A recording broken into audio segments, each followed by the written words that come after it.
Good morning. Am I recording? Yes, I am. Good morning and welcome back. Welcome to Who Am I? I'm going to shift gears a little bit today. Um, I haven't really had a clear idea of who I was trying to reach with this show. What was the object of my exercise? What was the point? What was I trying to accomplish? Obviously, I'm not trying to make any money, because successfully getting 2 or 3 viewers isn't gonna get me a fortune. Who am I? The reason I do this is because I believe. I see it. I just know it. I don't just believe this, I know it.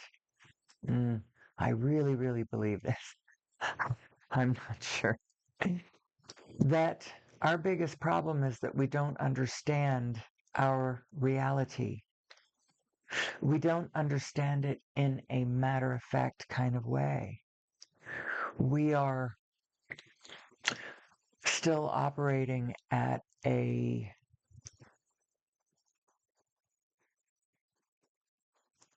level that's not confident in our nature and the nature of the matrix that we are embedded in, that we are surrounded by, that we operate with all the time. Did you know that you are not a separate being from the field around you?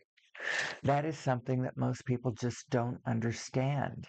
And especially as we face our political issues, our current events issues, our problems of the day, just day-to-day problems, as normal human beings try to go about their business. Find jobs that they can stomach, that pay enough money to survive, you know, in dignity. Or are you somewhere out there on the hairy edge, possibly in danger of traumatic and horrific experiences going on? Because, well, this is what I believe. I think that the reason all of this happens is that we just don't understand ourselves. We don't understand our dual stream. We don't understand the concept of crossed energy. We don't understand the vibrational nature of the universe that we are participating in, that we are, um, it's interactive. It's an interactive experience. You can't just observe the world and go, pronounce it out there. It's not out there, it's you. And so the biggest question is, you're trying to understand what the heck is going on out there. What's the meaning of the madness? Why is everybody running amok? It's amok time. No, that's something different. It's more like it's festival. That's what's happening right now. Only it's not really that. It's people have lost their minds. It's if you can understand this from the larger frame and understand truly in logic and in matter of factness, you can see how to fix it. But the source of the information that you need to start with is understanding your own self, what a human being is, what it's worth, why we're here, what's the object of the exercise, what's the meaning of our lives, what is the purpose that we are here to fulfill, and how does each one of us find it? Well, I think that a good place to start in finding your purpose, first of all, you need to understand who and what you are. First of all, you are an individual self, just like you suspected, just like, our culture has hammered into us. Oh my God, you are so individual. You are completely separate. You are out on your own. Um, And any connection that you have to the rest of the field is has to be this way. Mystical and not understandable. And second of all, very controversial. Don't anybody get together and start comparing notes or in a civil way. You can't talk about religion, you know.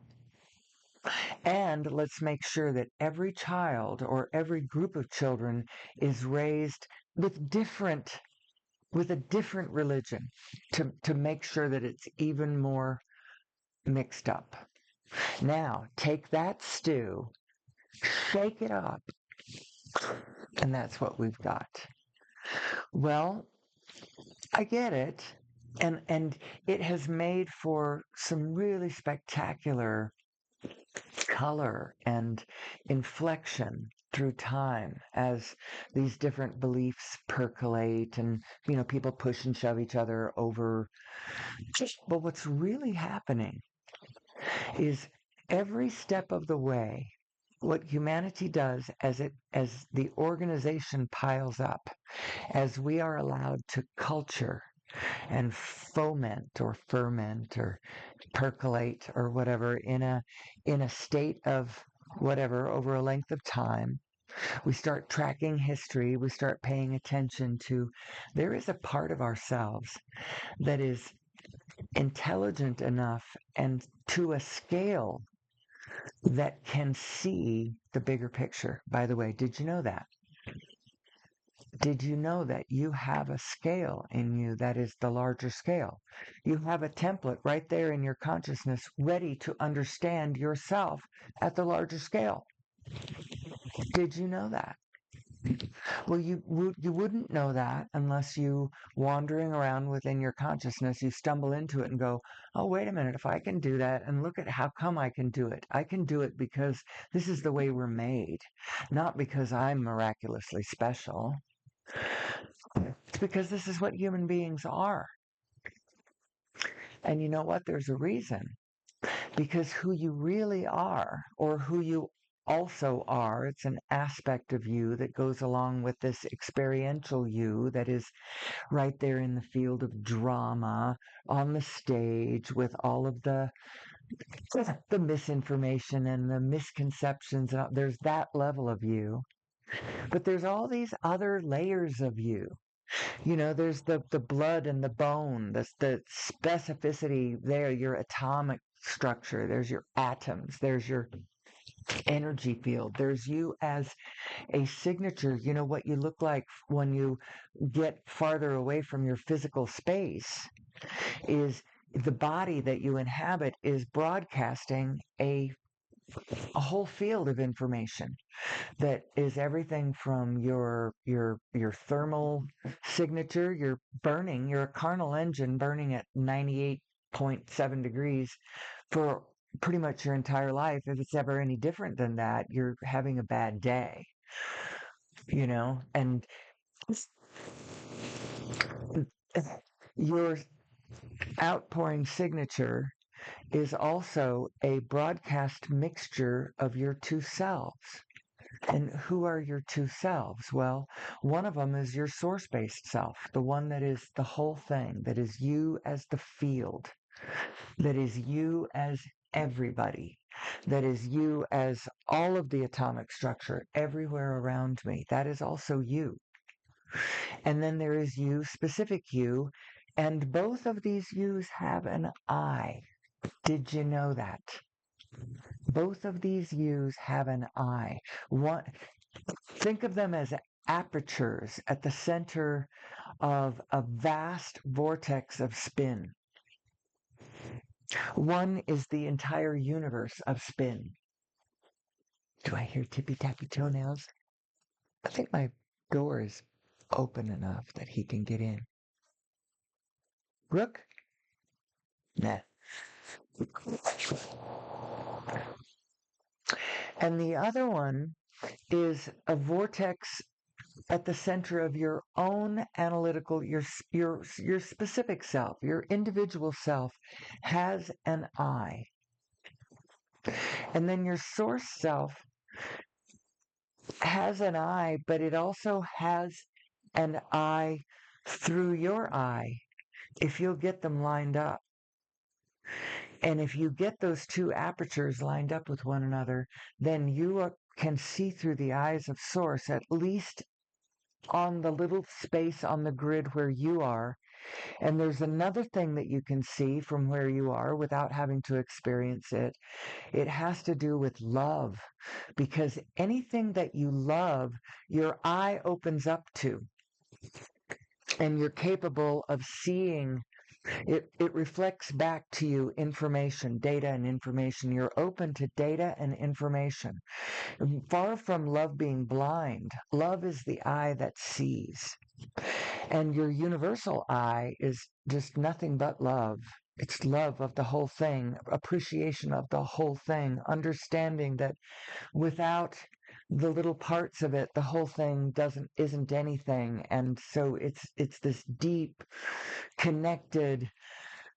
I also think that it literally has all sprung forth from a single point, and as such it is universally entangled. And this universal entanglement and this backtracking back to all of us coming back from the same point, and as such, in this moment, here and now, everything and everyone, everywhere is entangled. Not just in a superficial philosophical way. It's very meaningful and very energetic, very consciousness driven, and very here and now. It all has to do with who we are and what is happening in the field right now. We are a field phenomenon.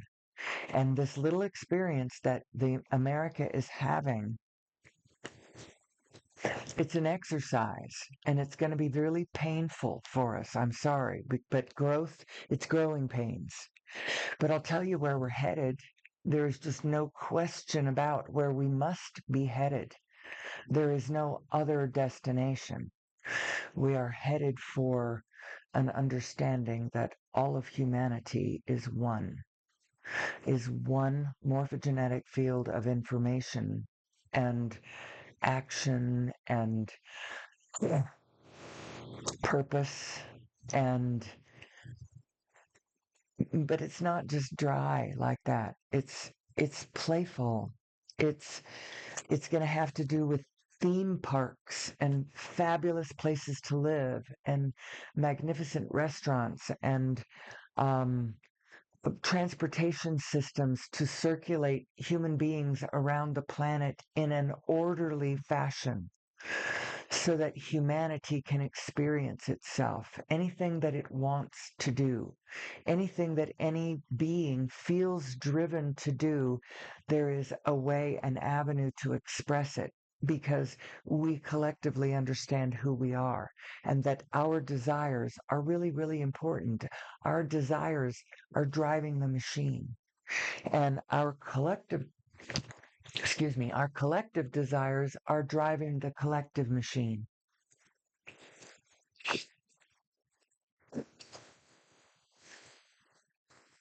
That's why it's really important, not only for you to answer the question, who am I?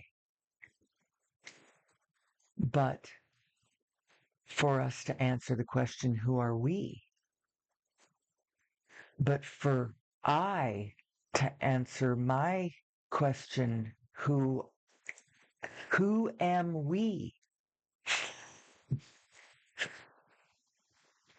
Did that express that, that it's coming from my individual sense of who are we? And there's a very unique and diverse, even divergent quality of every one of us, and how what kinds of angles we can each individually hit on the great collective project that we are all a part of, that we've all been invited into this dimension, into this realm, in order to figure out, who are we and what the heck's going on, and then take that information and from that information, build a world. Build the world that we want. So how do we get the world that we want instead of the world that we've got? Have you noticed that the world that we've got is not exactly the world we want? There are a whole lot of things that I could say that it would be fabulous if we had. We should spend more time imagining the world that we want and advocating for the world that we want, as opposed to in a default manner, defaulting to the world that we've got and then pushing against the world you got. But the reason that we do that is because about what would it have been? Um, Sometime in the 1600s, there came a great break between church and a new thing that they called science. The first scientific people, the ones who started studying the material world and observing the difference between what the church was saying about what the material world should be doing and what the material world was actually doing. Because the church just had these things that it said, and it wasn't actually checking with the material world as to whether things were jiving, but who it was and what it was about started to be more about the control of day-to-day people's lives, as opposed to being a true arbiter of reality, which was what it kind of started out pretending to be.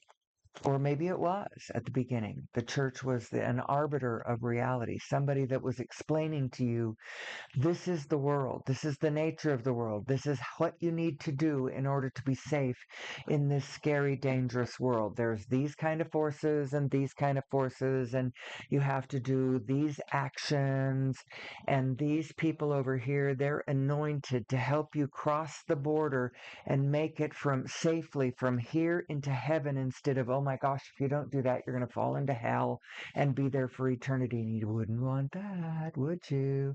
And so you've got to listen to us.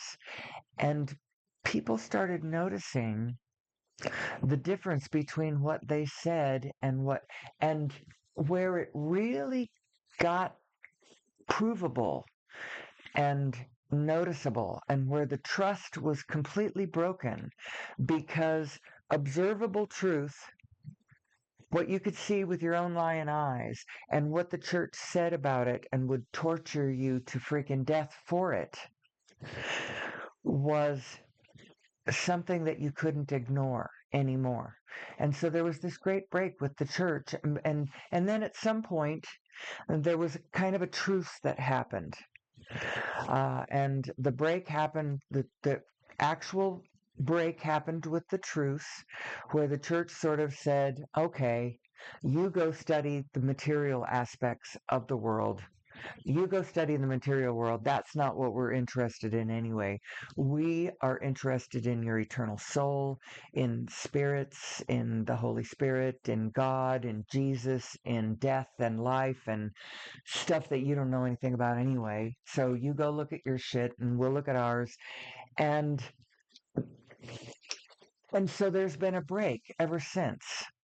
Now, the break really took hold at the time of Darwin, when what he was observing started disagreeing with what regular people thought about the what the church was telling regular people about. I mean, he was finding bones from creatures that, where are these freaking creatures? Because this hip bone implies that this guy is big, or holy crap, look at these teeth. Anyway, so there's this schism. There's this schism that and it's in our psyche. Whether you realize it or not, the split within ourselves as we think that there's the spiritual world and then the physical world, and that they're two different things, and that they aren't two different things. They are different aspects of the same one, because there's only one thing. The universe is only one thing, and you can conceptually imagine it as one thing. And to the ultimate degree, the we that we are is that. The we that I am is the whole thing. But at that level, of course, I become a we. I am the whole field. And now it's not for me to dominate, because if I dominate the whole thing, well, here in my little self, that is actually not being a good ruler of the world. The good ruler of the world understands that every single point on the grid is a potential anchor for the spirit that we all are. We are light moving through time, which doesn't even really exist anyway. If you start thinking about but in a very meaningful way, I believe that we are light. So now let's back up to, I started this off with who am I? I implied a lot of stuff about historical humanity and the binary nature of our being, and how we're putting off a signature, a broadcast. We are broadcasters and receivers to a larger field of energy and information, which, by the way, at the biggest level, contains all of the energy and information. At the smallest level is us at the Planck scale. Down here at the level of, so what's a Planck? You are indeed made of Plancks, although it's harder to see that you're made of Plancks. It's easier to see that you're made of atoms, but everything is made of Plancks. So what is a Planck? A Planck is the shortest frequency that you can have. And you get it by taking a photon, which is a packet of light, going at the speed of light, moving at the speed of light, because that is what packets of light tend to do. They move at the speed of light because it's a packet of light. Take that packet of light and have it cross the diameter of a photon at the speed of light. It's a really short distance. It is represented by the tiniest bit of mass energy, and it doesn't take very long for it to happen.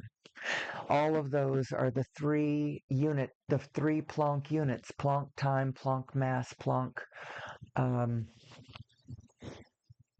length. So what does all this mean? What does all that mean? The whole universe it's pixelated with this Planck field that is, it's dense, it's pixelated at the Planck scale. And when these Plancks are organized in vortices of spin, which, by the way, every singularity collapse, it's like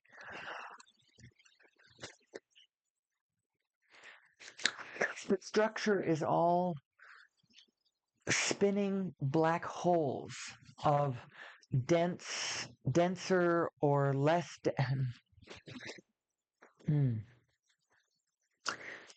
Go watch. There is a show on Gaia called Quantum Revolution. In the search bar, put Quantum Revolution, Nassim Haramein, or just put Nassim Haramein and find all of the other stuff that he does too. But go over there and find his show Quantum Revolution, and it explains the new way to look at what the universe is actually doing and who we are in it, and how this structure gives rise to consciousness, and how we are the field. And the field is consciousness, and the field is intelligent, by the way, which is why artificial intelligence even works the way that it works. Now, our misunderstandings of all this is going to make our road a bit bumpier than it needs to be at first. But as soon as we get it, and as soon as we understand what intelligence actually is, when we plug into our own intelligence, and then plug our own intelligence into the intelligence of the field, then we will understand what our problem is and what we need to do to fix it. The actual problem is that we don't understand ourselves, and we are not giving humanity proper respect. We have a thought form going on in the field right now that has no business being in the field. But it's there, and it's being propagated, and it keeps living because of the way intelligence is, what the field is, what consciousness is, and what the human psyche is, and how it works. So remember, we are two selves. And these two selves and the two aspects of these two selves are really important. They're important to understand.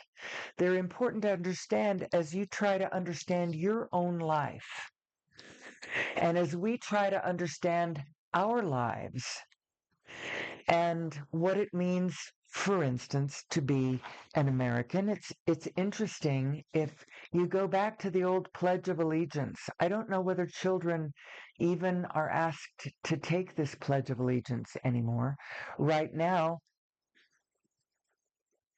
I would take it as a prayer more than as a swearing of fealty to the current administration, to a particular leader as opposed to a set of ideals and a particular alignment with, at the very least, the law and order of this set of ideals. But that Pledge of Allegiance says, I pledge allegiance to the flag of the United States of America and to the republic for which it stands. Now, this is the part where it's like a prayer. One nation, under God, indivisible, with liberty and justice for all. So you focus on that part of it instead of focusing on the, to the republic for which it stands. That's sort of the expression of the administration in this moment, oopsie poopsie. But the problem is you can't get away from the freaking administration, because the administration, whether we like it or not, is, I'd say it's us, but there's so many people recoiling from everything that these people are doing, as am I, saying, this is not me, this is not me, this is not me.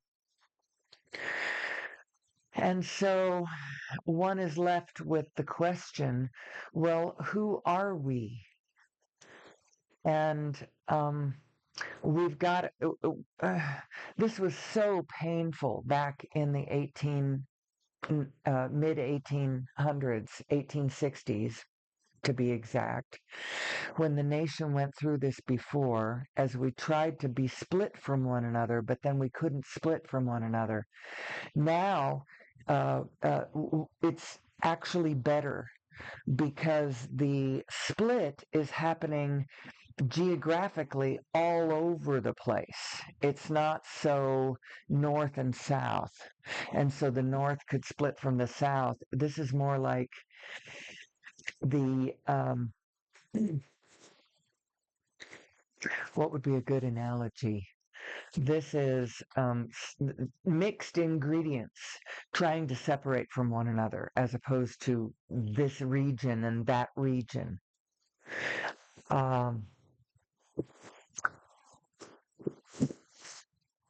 All of the problems going on in the United States right now are being caused by a question of who are we?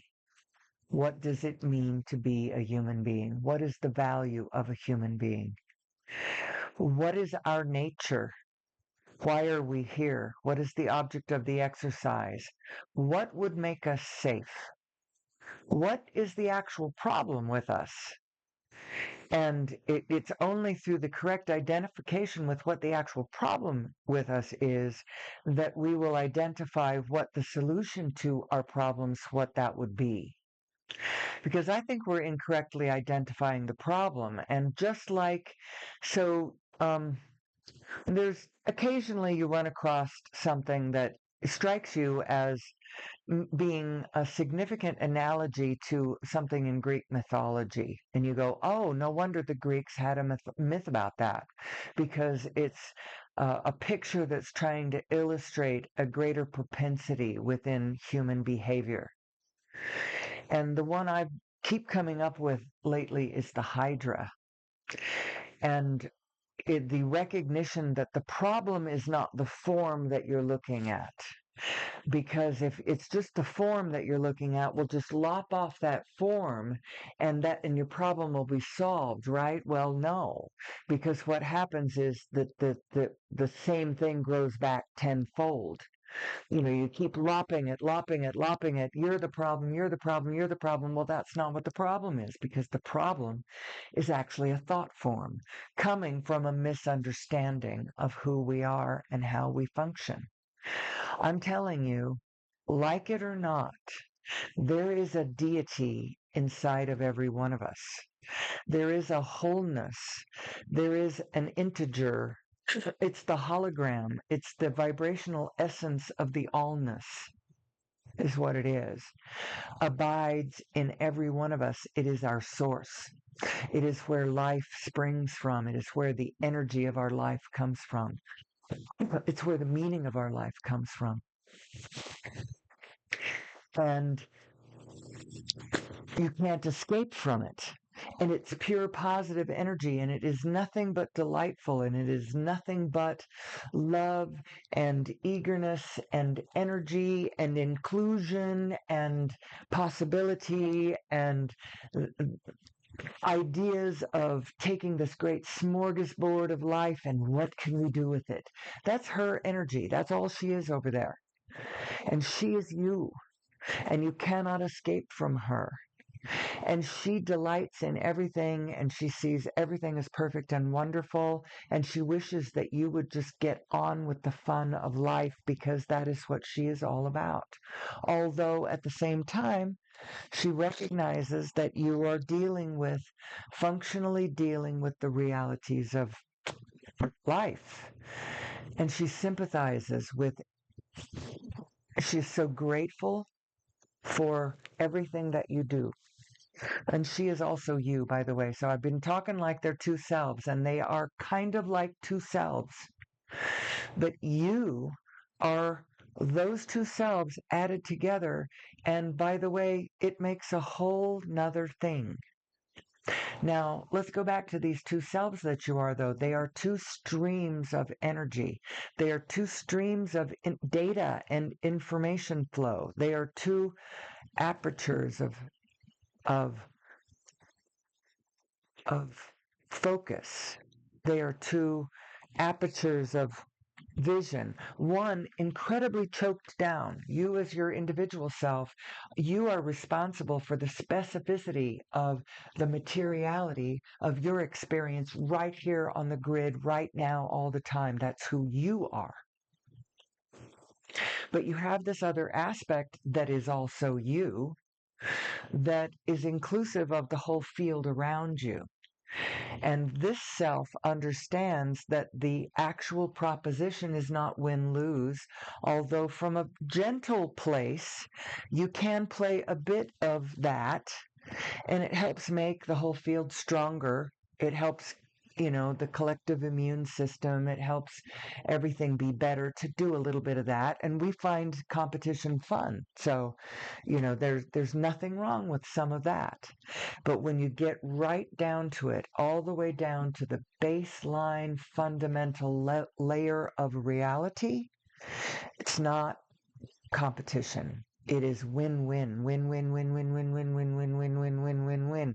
It is we are all in this together, and if any one of the entities plays for absolute me against all of you mofos, they're going to be the one who's going to get cut out of the equation, because we can't survive. There is no abundance if it's only human plasma. It has to be the rest of the field too. We need plants, we need animals, we need insects, we need humus, we need humus. I mean, like the stuff that makes soy, not the stuff with the chickpea, although we like that too. We, it needs to be everything. It needs to be the bacterial structure of the biome that is our. We need to find the biome sacred and quit thinking that it's icky. We need to make our internal structure strong so that we don't have to all the time going ick, ick, ick, don't touch, don't touch, don't touch. There's something wrong with that. We need to turn our attention towards joyful, strong life and trust that from that position we will be strong, strong, strong until the moment that we don't want to be strong anymore and we want to melt back into the ocean that we truly are, with the one as always, with the love of all things. What the frick is wrong with that? There's nothing wrong with that. That's absolutely beautiful. We are cells in the body of a larger being. And as cells, we can come and go, but the body of the great being still exists. And it is, well, from our perspective, it's important for us to cultivate humanity, to culture humanity, to recognize who and what humanity is, and to honor it in every way. And to understand this authoritarian psychosis thing that happens to us, that always happens to us, as a matter of fact. If you go back and look through, let's see, who was it? Was it a Neville Chamberlain thing that I was listening to that was making it so clear? And it was showing Bible verse, that was expressing, how this always happens. And we are at that juncture again, that inflection point, that pivotal moment where we either get it and we keep our expansion, like we tick out to the next one and the next one, and we really, really get it. Or we're at that moment where we could bomb ourselves back into the Stone Age. Please don't let us do that. Please don't let us bomb ourselves back into the Stone Age. We've got a culture thing going. We have layers of information going where we can crack the code on this finally, for once and for all. And we should, at this moment, set down, we should codify a universal statement, and it should be short. I could maybe come up with it. Maybe somebody's already come up with it. What it means to be a human being, and that there is a universal Bill of Human Rights, period, and that no one should ever be disappeared without due process of some sort. And actually, even at that point, they should never, ever, ever be disappeared. Wouldn't that be an amazing world if we lived in a world where no one was ever again disappeared? And I don't care how worst of the worst. Honestly, the problem is right now we've got a crisis of worst of the worst.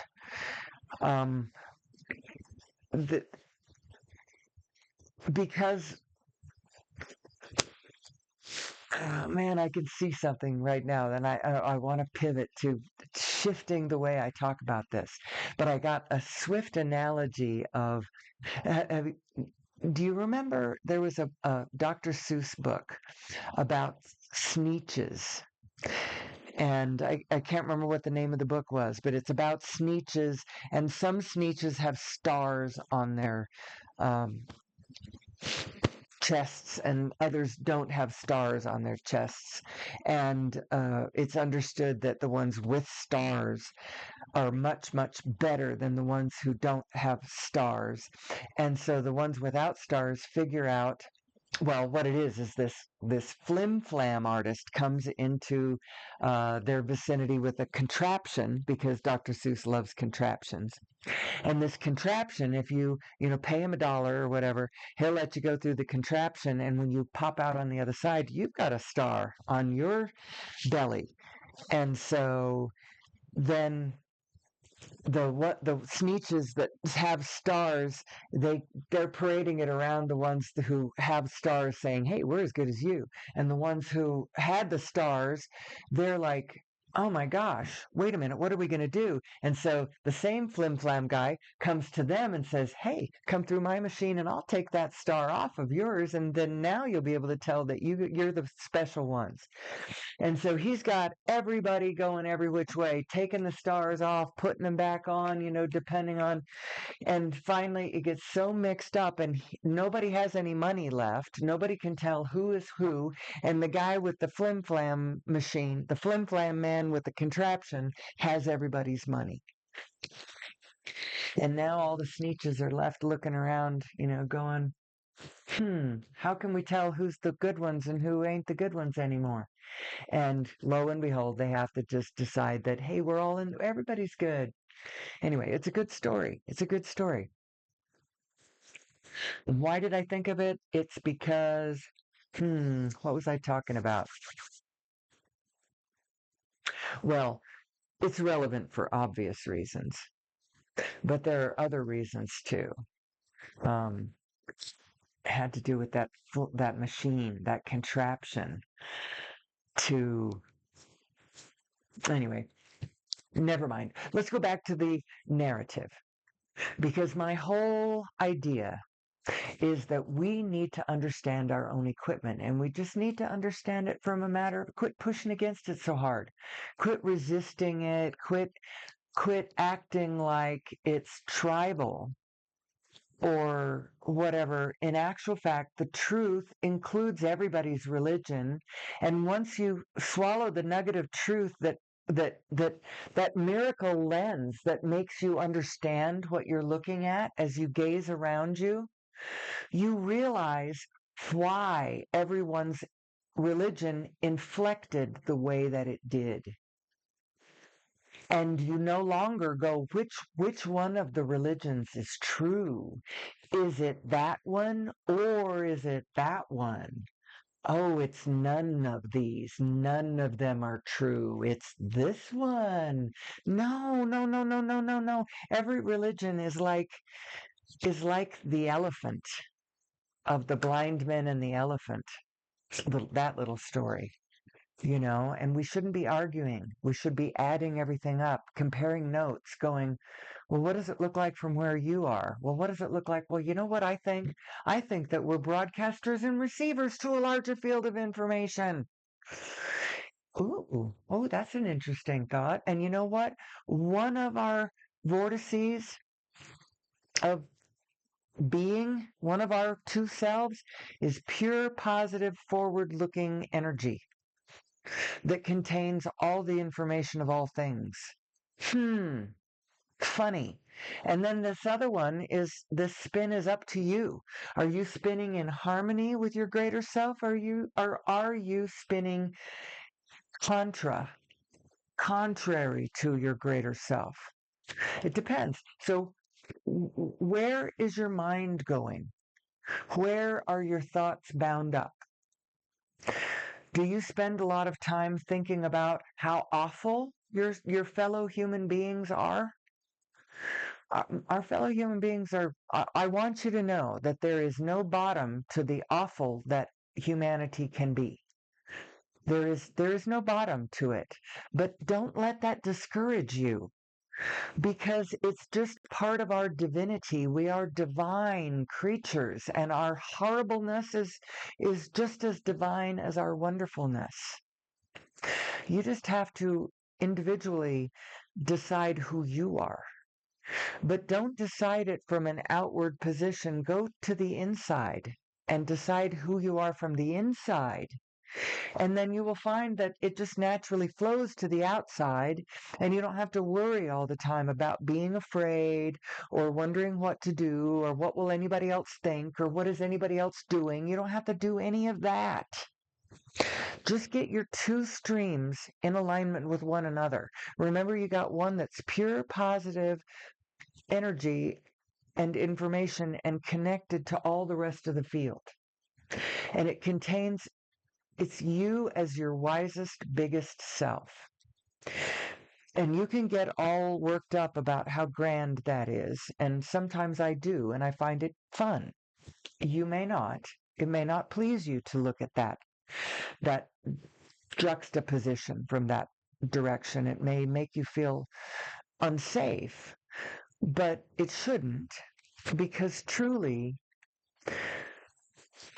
the piece behind all of this is the moral of this story is keep your two selves together. Keep your inner being, keep your hand tightly in the hand of your higher self, your higher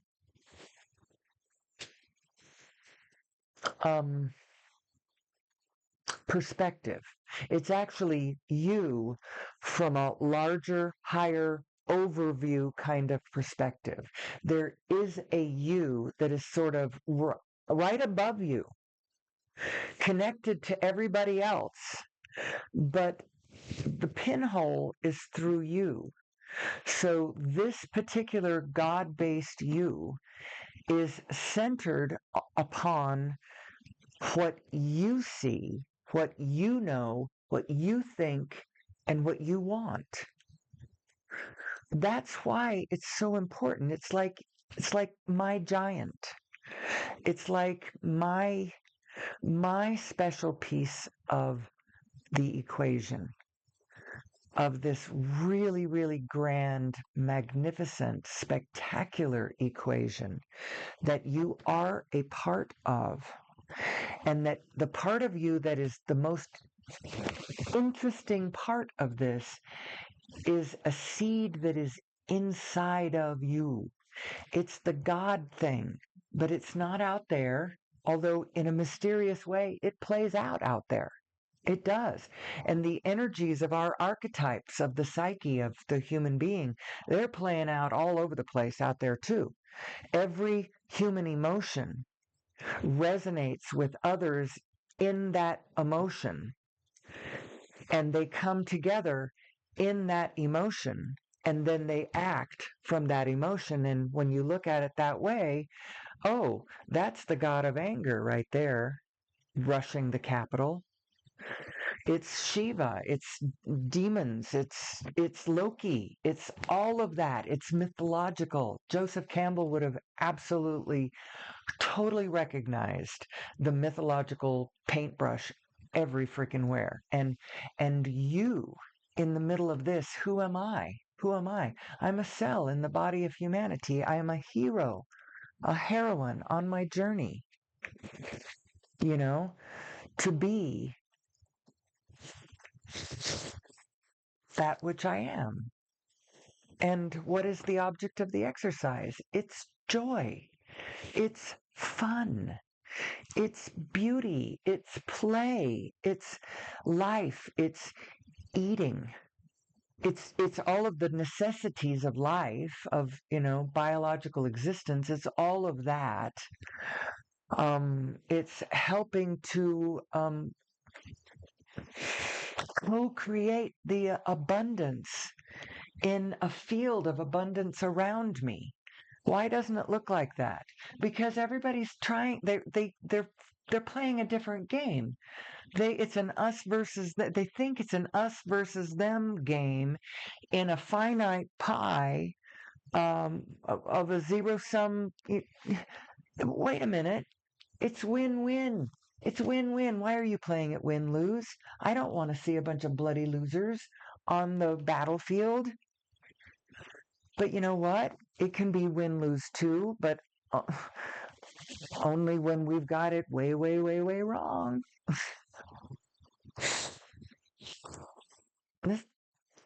So I started to explain something yesterday. If you happened to listen to me yesterday and you want to hear the rest of my explanation, I claimed that I was going to explain how come the bad people always rise first. Why does this battle of it's usually said the battle between good and evil.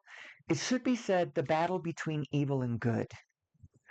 Because evil always rises first. The good is sitting there just being good, but there's something about human beings that causes a narcissist to possess a vibration that is of a higher intensity than a non-narcissist, simply because of their clarity of focus. Now, their focus is all on themselves, but clarity of focus is clarity of focus nonetheless. And in a field where people don't know themselves and are acting on impulse and largely just trying to satisfy their own appetites, that is exactly the kind of field that a narcissist would easily rise amongst. And so everyone's banging along and things are going good and bad, bad and good, good and bad. But the bad stuff, some people think it ought to be better. And so the bad stuff is chafing a bit. And here comes somebody who starts telling you why these things are going bad for you. And how if that it's these people over here and what they are doing. They've broken the law.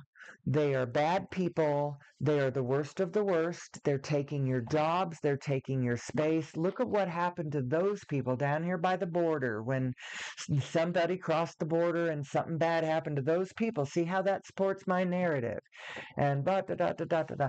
Now, if that person who is doing that is a narcissist, and generally that is the personality type that it becomes grievance oriented and focuses on who is to blame for the things that I'm mad about. Now, I'm not really sure how mad our dear leader really was at the beginning. He has a tendency for this racism and to blame, but he's impulse driven, and he's only out for himself. And he felt when he said certain things, the response that other people had as they reacted. He's a populist in the sense that he is feeding off of the energy of where the population, where what is popular amongst the, and he's grievance oriented, so he's always talking about things that you should be mad about and who's to blame for it. And he got a lot of traction for this. There's a lot of people who believe that their problems are being caused by somebody else acting in some way or another, when they don't understand that in every case, your own actions acting differently, you have always a smoother, resistance-free, love-based, best case scenario path open to you at all times if you would go inward and follow a different set of directions instead of going outward and following something from the outside. And one of the reasons you shouldn't follow that one from the outside is that outside world, spoiler alert, it's actually a projection of your own mind. The roadmaps that you see from where you are looking out at the world out there, every one of them created within your own psyche, had to be. And mine are created from my psyche, and his is created from his psyche. And there is a reality involved here, but don't go believing your own projection, especially when you're following some kind of negative trail. That thing that you have set up, it's that template, that framework that you are operating within to begin with. The one that says the world is a field of competition and it is us versus them to the death, and those who will prevail will be the strongest. They will be proclaimed the master race and all of that nonsense. We've tried this before. We tried this before. And ironically speaking, America was on the other side of the equation 80 years ago. We were the ones kicking out the dreaded Hun. The dreaded Hun wasn't our president. Now, we have a completely different thing going on. Don't get me wrong. Trump is not Hitler. He totally is not Hitler. He's a little more like Al Capone. And I think what is going to be the most shocking stuff within the Epstein files, and the ones that they really are holding on to, that they're trying so hard not to release. They're throwing us some sexual bones right now, some like titillating whispers of this and that, so that we can gossip about Clinton and who was most certainly no choir boy. Watch the movie Primary Colors. That's actually a good movie. I like that movie. And I didn't completely dislike Clinton, even after having.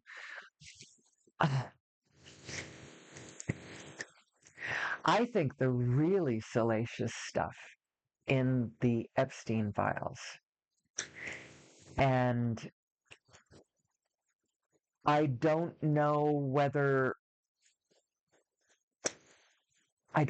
why it would not, if there's stuff as bad as what I think might be in there, why it would not have been released under the Biden administration, except for the fact that the web of all of this might be so catastrophic that it's going to take down a swath of our ruling class across the board. And it's not that Biden was trying to protect. I think he was kind of out of it. We give him more credit for power than I think he really had.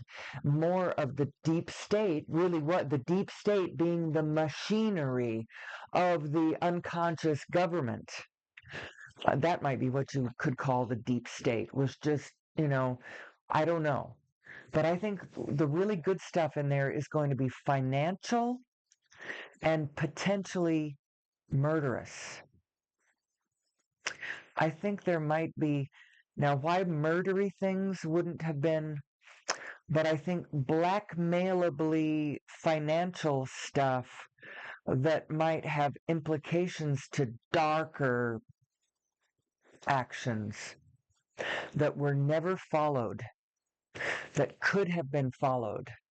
Now, I don't think that all of the evidence right there saying, look what Trump absolutely did, and all of the evidence is here and we covered it up. No, it's more like a juicy, murderous lead that was buried for some reason, that there was no stomach to follow something. He was out of office. Who cares? Let's just let it die. We do not want to upset the American public that much. They will not believe in their government anymore if we do that, or some kind of, I don't know. I think we are at that point where we need to know who we really are, who our government really is, what we have been standing up for the last 80 years. Yeah, we won World War II, and yeah, we did it against Hitler, but that didn't make us really good guys. And the bullshit that we have been doing ever since then, watch MASH. The American government it's not cohesive either, and it's not a single will. It's like a mishmash of philosophies and understandings and misunderstandings and political and historical trajectories, and it's stories. It's stories about who we are.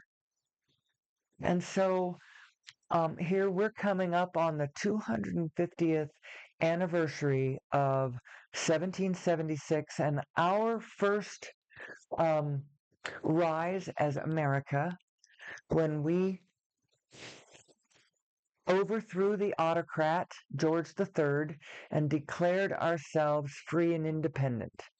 And then we codified this structure of our governmental system and we put it into place, and the whole point of it was to, I think it was, we might come up with a better system. But I think the whole point of this initial one is to help us survive this first wave of the autocrat blowing back through America itself. And here it is. The autocrat is at the top of our ticket trying to change the machinery of our government into a whole different spirit. A whole different spirit. And we've got to stand up to it, but we've got to understand what we're standing up to. It's this spirit that we're standing up to. The spirit is the problem. The spirit that is claiming a different worth on the value of humanity, of what it means to be a human being. There should be no such agency whose job it is to snatch anyone off the streets for any reason and disappear them. Certainly without accountability, without judge signed warrants, and these people should not be disappeared. They should be, their families should still know where they are. Courts should still know where they are. Lawyers should still know where they are, and they should never be disappeared into unaccountable hellholes in third world countries to be tortured. I don't care if you are the worst of the worst. And I'm going to stand up bravely and say that that is never okay. Never okay. And that is a big, big, big, big flaw right there. And the first step on a very slippery slope, may I add. Because when you say that I am a people that says that, well, there are some times when people are just so bad that you should just treat them really, really, really bad because they have deserved it. I could do a whole show about why you shouldn't ever do that. Because especially with government structures, with those who are in power, if you're in power, then by definition, you are the ones who get to call the architecture. You get to decide what's built. You get to build the infrastructures. You get to decide what matters. You get to decide the shape of society. What is the infrastructure even building for? Now, back in the golden age, when those who had money were the same ones who were in power, who were the same ones who made the laws, who were the same ones who built the buildings. The world that they built was a world where all of it was structured around a serving class and a ruling class. And there were rules about how you got jobs in the serving class, and there were rules about how you could belong to the ruling class. But it was all about the big houses and the intricate structure of all of the ranks of the servers, and who was above who, and who could kick down, and who had to yes sir up, and who was known by their first name and their last name, and what that implied about their rank, all that kind of stuff. Go watch Downton Abbey. Go binge watch Downton Abbey and think about us as you do it. Think about us as a we, as an I. I am this we that we are. That's what we were in the 1800s, and what the show is about is how that system crumbled with the advent of World War I. how that changed the world, how it expanded us and popped open opportunities for people who formerly had no opportunities whatsoever. If you were not and then, go farther than that, Foyle's War, well, World War II, and how that cracked open us even farther, and actually every one of our kerfuffles, think of it as an expansion, and we became more, and we became more, and we became more. And right now we have a moment, and this is a pivotal moment in our time. I think of this as our Weimar Republic moment. As the Weimar Republic is getting a bit raucous, as there are so many of us, and we are teeming, and we are seething, and we are ungovernable. If we are ungovernable, then how do we keep the peace? How do we keep the order? I'll tell you how you do it. Know who we are. Because I'll tell you what, there is a great being that lives in the heart of us, and you can see her in the street. When she comes out in response to the shootings, but when she arrives in the street, she is nothing but love and playfulness, dressed as a Viking, in a go-kart being chased by ice, or do you see the great spirit of humanity that we are? Do you see that? Well, the reason that the darkness rises first is that it has the most powerful vibration first, because the narcissist is not thinking about anything but their own purposes. And if a narcissist gets an idea, a good idea about a business or something, gets focused on what they want, they can build things, and then people admire them. I don't know. It's but they're a narcissist, so there's flaws in what they build because they can't see anybody else's needs. And so those flaws in what was built, because the person built it from their own selfish whatever, as opposed to building it from a collective realization of who we are and what we want. Who are we and what do we want? We want fairness. We want abundance. We want to feel safe. We want especially our children to feel safe. We want to be able to feed our children.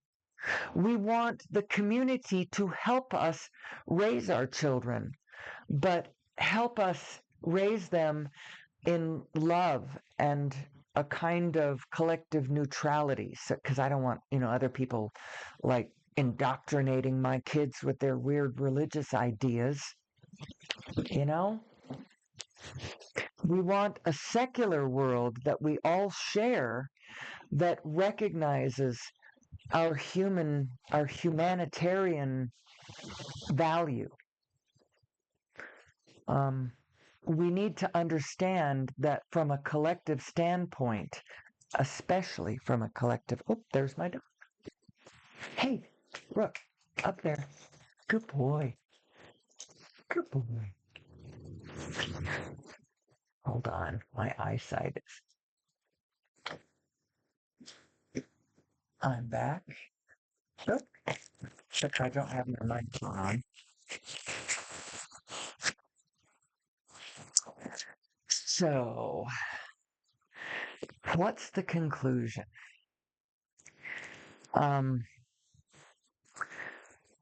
Know that you are two energy streams. You are two separate vortices of data and information. One is a very choked down version, one is a very expanded version. And how well you are blending those two streams is determining what your output signature vibrational frequency is. Is your energy or your streams crossed, or are they flowing with one another? Is the stream of what you're trying to do in your little self crossing what your big self and the rest of the field is flowing with and trying to do? Are you being chaotic to the projects of the field, or are you cooperative with the projects of the field? And what projects of the field are you interested in? Because you're getting whatever you're focusing on. So are you focusing more on what you want, or are you focusing more on what you've got that you don't like? Because that subtle difference is the difference between you getting what you want and you not getting what you want. Everything is really two things: presence of what you want, absence of what you want. So you might be thinking of a subject, but you're thinking of the wrong side of the subject, the lack of it as opposed to the presence of it. So you're thinking about money. Oh, but what I'm thinking about is that I don't have any money, as opposed to thinking about money and how it works, and what could be done with it, and where it is and how it flows, and how to jump into the flow with it, how to participate with this, or whatever. Who are you? Who am I? Who are we? Couldn't be a more important question. I realize that over the past last week or two, it is shocking to me how quickly an hour goes by. It's like I barely get started and boom, an hour's gone by, and I'm like, wow, wow. Didn't even scratch the surface of what needs to be said. Who am I? What is source energy? What is my source? What is source energy? It's really an important question, because not only will it help us achieve peace on earth with one another for once and for all, understand our own psychology, our own psyche, understand what Watiko is, understand what collective narcissism and authoritarian psychosis and the dual stream within yourself, your overview, your singular self, how you can tell. There's no such thing as bad people. There is no such thing as bad people. I know that sounds off to almost everybody on both sides of it. But the truth of the matter is there is alignment with our greater purpose, and there is misalignment with it. People getting into alignment with thought forms like it's us or them, kill or be killed, it's dog eat dog. Well, you live in a dog eat dog world, and you end up with a lot of scenes where dogs are out there eating other dogs, and it's disgusting. And you know what? I don't want to live in that world. And it's all about the templates that we bring to the situation in the first place. If you bring that template to the frame before you even get started, it doesn't matter what's going on out there. That frame is how you're interpreting everything you see. And so that's how you play it out. So the enemy is not the people carrying the thought form. It's the thought form. And you can't just wipe out the people and the thought form dies with it, because lo and behold, 80 years later, when those who were there and remembered that spirit, felt that spirit and understood what the problem was, they all die off. And the new ones, they're all fresh and, innocent, non-resistant. They don't have, they naive, jump right back into it. That's how come humanity needs to understand ourselves. That's, I think, why we started tracking history. Because at some point, we need to understand who we are. because human beings are powerful, powerful creators. And when we don't understand how it works, then we do it by default. And then when we start getting frightened and angry, we do not want to be the people who join together collectively and act in anger and fear.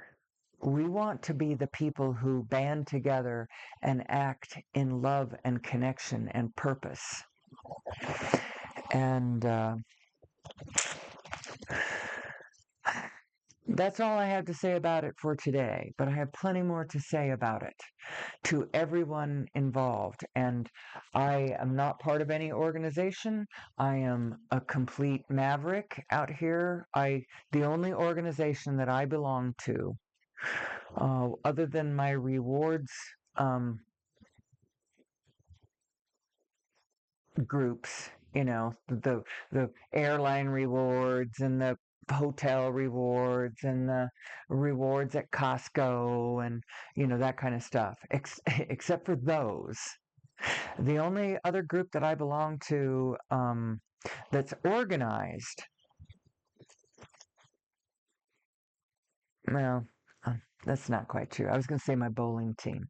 That's the only one I actively participate in. The rest, I mean, I'm part of my family, though. I'm part of my village. I'm part of my state. I'm part of my political party, although I am not polarized against the other party.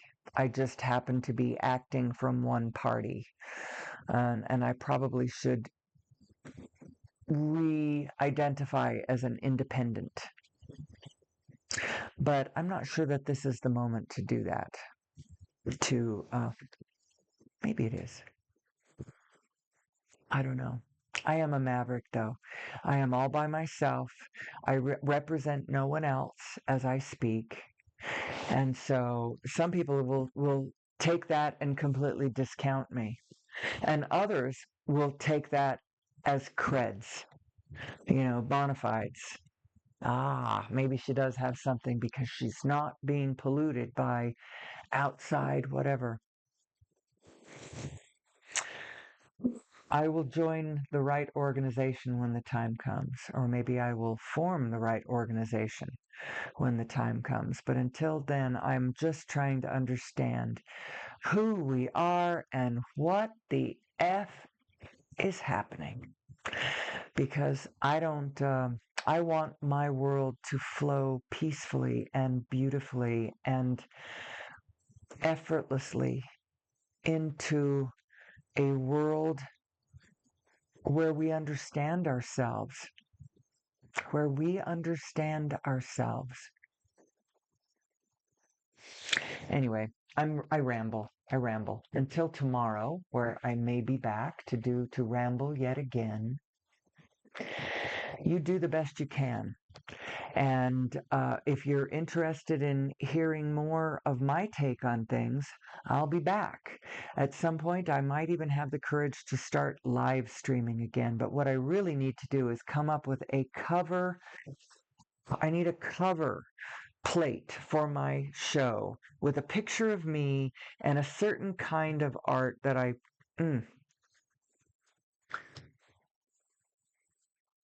stay tuned for improvements on my production value. And until tomorrow, may the source be with you.